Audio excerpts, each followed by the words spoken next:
बिहार और मिथिलांचल की हर खबर देखने के लिए यूट्यूब चैनल सर्च करें, सब्सक्राइब करें और बेल आइकन दबाएं।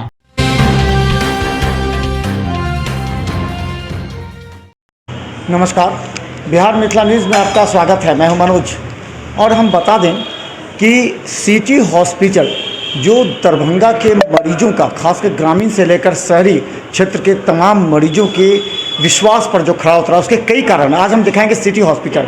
देखिए, ये है इमरजेंसी रूम, क्योंकि नर्सिंग होम में अगर कोई आता है तो समझिए वो गंभीर मरीज होता है। इसलिए हम ये दिखाना चाहते हैं कि अगर कोई क्रिटिकल केस आता है, कोई गंभीर मरीज आता है, तो उसका किस तरह होता है। आज हम इमरजेंसी रूम में जाएंगे।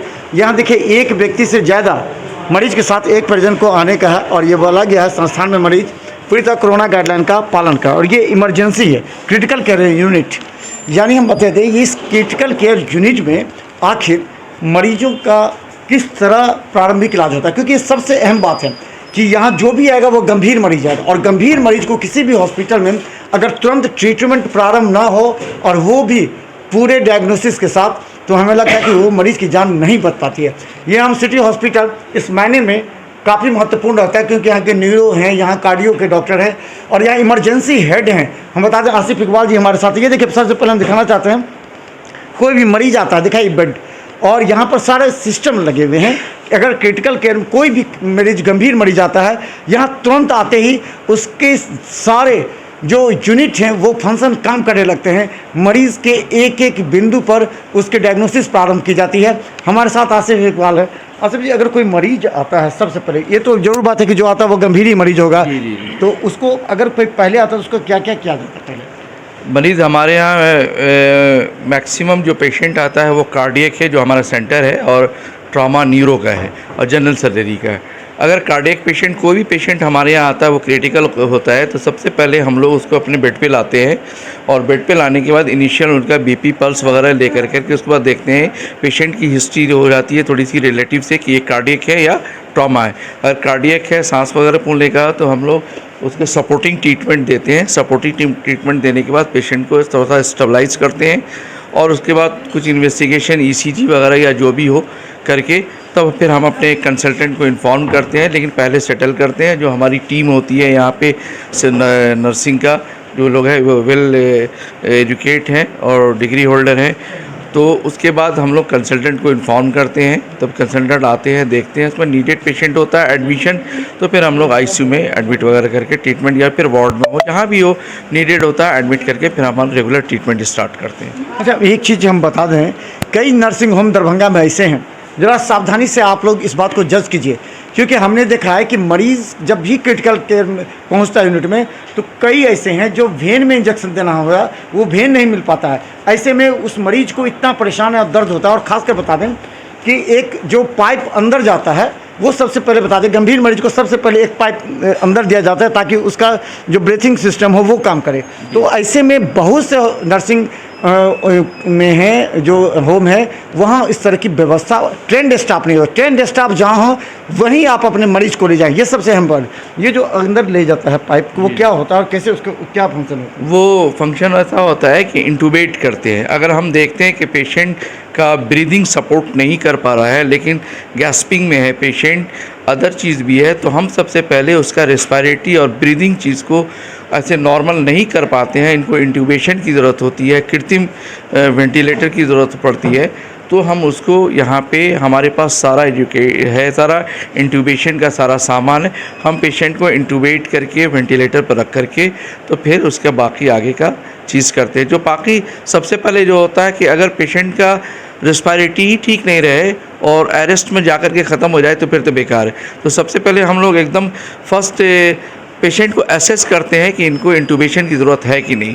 अगर इंट्यूबेशन की ज़रूरत है या फिर NIV सपोर्ट होता है, वो वेंटिलेटर ही पे लगाते हैं, उसमें भी नहीं देते, तो हम लोग इंट्यूबेट कर करके पेशेंट को स्टेबल कर करके फिर करके ट्रीटमेंट करते हैं। क्योंकि हम बता दें, और लाइफ सपोर्टिंग करके उसका लाइफ को सपोर्ट करते हैं कि वो उसकी जान बचे। लाइफ सपोर्ट बहुत महत्वपूर्ण है किसी भी नर्सिंग होम के लिए, लेकिन दरभंगा में 80% ऐसे नर्सिंग होम हैं जिसका बिहार मिथिला न्यूज़ ने जब सर्वे किया तो वहाँ ट्रेंड स्टाफ नहीं थे। लाइफ सपोर्ट जो होना चाहिए क्रिटिकल केयर यूनिट में वो नहीं होता है। यहाँ देखिए, हम बता दें, यहाँ हम खुद पहुँचे, यहाँ देखिए सारे स्टाफ हैं जो JNM भी हैं। अब आप लोग की क्या ड्यूटी होती है?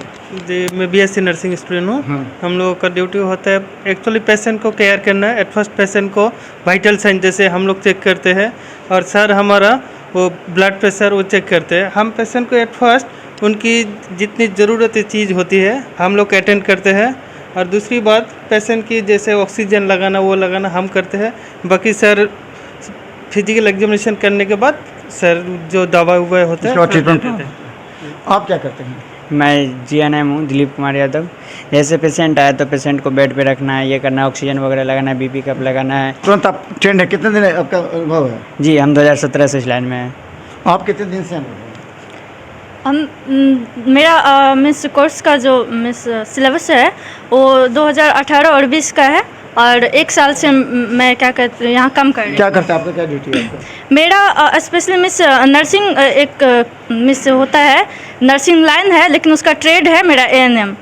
तो वो हम काम पेशेंट का केयर करते हैं। और सर पहले जो पेशेंट आते हैं या इमरजेंसी है या vital monitoring, SpO2 level check करना, RBS करना, और सर लोग जो है DOD सर या फिर सर जो भी है उनके द्वारा कहे गए काम को हम लोग फॉलो करते हैं। तो हम बता दें, अगर स्टाफ आपका ट्रेंड ना हो तो ऐसी परिस्थिति में मरीज़ जो आने के बाद भी यहाँ लड़ता रहता है अपनी ज़िंदगी से, ज़िंदगी और मौत के बीच जूझते लोगों को सपोर्ट करते हैं लोग। आप क्या करते हैं? आपकी क्या ड्यूटी होती है? जब कोई मरीज़ गंभीर आता है तो क्या करते हैं? उनको पहले लेटाते हैं। तो उसमें हमारे जो कंसल्टेंट है, ट्रीटमेंट कंसल्टेंट, वो डॉक्टर इरशाद आलम है। और क्रिटिकल केयर टीम जो हमारी होती है उसमें डॉक्टर एजाज़ अहमद है न्यूरो सर्जरी में, डॉक्टर निगार है ऑर्थोपेडिक्स में, जनरल सर्जरी में, और ऑर्थोपेडिक्स की भी टीम है हमारी, और जनरल सर्जरी की भी है, मैक्सिलोफेशियल की है। तो हमारे यहाँ सारी चीज़ की वेल फर्निश। और ट्रॉमा का तो हमारे यहाँ बहुत अच्छा है, कार्डियक ट्रॉमा हमारे यहाँ बहुत अच्छा है, ट्रॉमा की पूरी टीम है।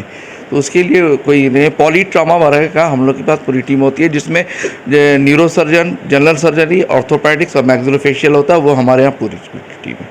तो हम बता दें कि ऐसी परिस्थिति में एक महत्वपूर्ण तमाम दरभंगा के हम मरीजों के परिजनों को संवाद देना चाहते हैं कि आप दिल पर हाथ रख के देखिए कि जहां जिस नर्सिंग होम में क्रिटिकल केयर यूनिट मजबूत है, जहां क्रिटिकल केयर यूनिट में जो स्टाफ हैं वो ट्रेंड हैं, वो जो यूनिट के हेड होते हैं, इमरजेंसी हेड होते हैं, जिनके ऊपर जिम्मेवारी होती है कि मरीज़ के अंदर आते मात्र 30 मिनट का समय होता है उनके पास मरीज को बचाने के लिए।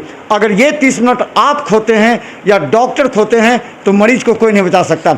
ऐसी परिस्थिति में आप कहते हैं मरीज़ कोमा में चला गया, मरीज़ वेंटिलेटर में है, फिर भी उसको रखे हुए हैं, कई बार आर आउट लगाते हैं। लेकिन सबसे अहम बात है कि आप वैसे जगह का चयन करें जहां आपके मरीज को क्रिटिकल केयर यूनिट की सारी सुविधाएं हों, ताकि यहाँ के डॉक्टर उसकी जान बचा सकें। किसी भी नर्सिंग होम का क्रिटिकल केयर यूनिट को पूरी तरह विकसित होना चाहिए, क्योंकि मरीज जब क्रिटिकल केयर यूनिट में आता है तो मात्र उसके पास 15 मिनट से आधे घंटे समय रहते हैं। उसमें ट्रेंड स्टाफ की आवश्यकता है। हमारे साथ सिटी हॉस्पिटल के मैनेजिंग डायरेक्टर डॉक्टर इंतखाब आलम हैं, जिनके कंधों पर एक बड़ी जिम्मेवारी है। दरभंगा के ग्रामीण से लेकर शहरी क्षेत्र के मरीज यहाँ पहुँचते हैं इस आशा के साथ यहाँ बेहतर ट्रीटमेंट होगा, क्योंकि ये दरभंगा का अभी सबसे अधिक लोगों के बीच लोकप्रिय होता जा रहा है। तो आपके यहाँ कौन सी जो क्रिटिकल केयर यूनिट है उसके अलावा किस तरह में? हम लोग के यहाँ जो है जो मेडिसिन का जनरल मेडिसिन का केस है वो आ रहा है, जो जनरल मेडिसिन में, और जो स्पेशलिस्ट में जो है कार्डियोलॉजी का केस है, न्यूरो सर्जरी का केस है, जनरल लैप्रोस्कोपी केस है, ऑर्थोपेडिक्स का केस है। अभी हम लोगों ने पेडियाट्रिक्स चालू किया, पेडियाट्रिक्स का केस है। ये सभी केस का इमरजेंसी अभी यहाँ पर हैंडल किया जा रहा है। तो इसको पूरी तरह किस तरह मैनेज करते हैं ताकि जो लोगों को आने पर कंप्लीट ये विश्वास हो जाए कि यहाँ हमारा सारा डिपार्टमेंट अपना मौजूद है? यहाँ पर तो सबसे बड़ी बात है कि जो भी है यहाँ पर 24 आवर जो सुपर स्पेशलिस्ट डॉक्टर मौजूद है। जो भी हमारे कार्डियोलॉजी में डॉक्टर मोहम्मद इरशाद आलम हैं, सुबह में आते हैं 10 बजे तक कंटिन्यू रहते हैं यहाँ पर। जब भी जिस टाइम में पेशेंट को ज़रूरत होती है उस टाइम में अवेलेबल हो जाते हैं। जो न्यूरो सर्जन है डॉक्टर एजाज़ आलम, वो भी हमेशा अवेलेबल रहते हैं। हमारे जो और डॉक्टर हैं जो इमरजेंसी में है डॉक्टर आशिफ, वो भी काफ़ी एक्सपर्ट डॉक्टर हैं। बाकी जो भी हमारे यहाँ पर जो पैरामेडिकल स्टाफ है, ट्रेंड पैरामेडिकल स्टाफ है, एक्सपर्ट स्टाफ है, तो सभी लोगों की मेहनत से, सभी लोगों के इससे हम लोग अपनी तरफ से पूरी कोशिश करते हैं कि मरीज़ के बेटर से बेटर ट्रीटमेंट मिल सके, बेटर से बेटर फैसिलिटी मिल सके। और अभी तक हम लोग का जो फीडबैक आता है वो अच्छा ही आ रहा है और हम लोग कोशिश कर रहे हैं कि आगे भी अच्छा ही रहे। तो हम बता दें कि सिटी हॉस्पिटल में सभी सुविधा को मरीजों के अनुसार बनाया गया है, ताकि अगर क्रिटिकल केयर यूनिट में, सबसे पहले बता दें, किसी भी नर्सिंग होम में कोई वैसे आउटडोर में बहुत कम जाता है, जब क्रिटिकल केयर कहीं से भी एक्सीडेंटल केस होता है तो वैसी परिस्थिति में आप वहाँ चयन करें जहाँ क्रिटिकल केयर यूनिट में सारी सुविधा मौजूद हो, क्योंकि आधे घंटे का समय, हम बार बार कह रहे हैं, आधे घंटे का समय होता है क्रिटिकल केयर यूनिट के इंचार्ज और वहाँ ट्रेंड स्टाफ होना चाहिए, क्योंकि वहीं से शुरू होता है मौत की उल्टी गिनती। तो हम बता दें कि सिटी हॉस्पिटल में हमने अभी इमरजेंसी का सारा हाल दिखाया, आप देखिए, जज कीजिए, क्योंकि ज़िंदगी आपकी है, परिजन आपके हैं, आपके निर्णय पर ही आपके परिजन की जान बच सकती है। देखते रहिए बिहार मिथिला न्यूज़, यूट्यूब में सब्सक्राइब करें। धन्यवाद।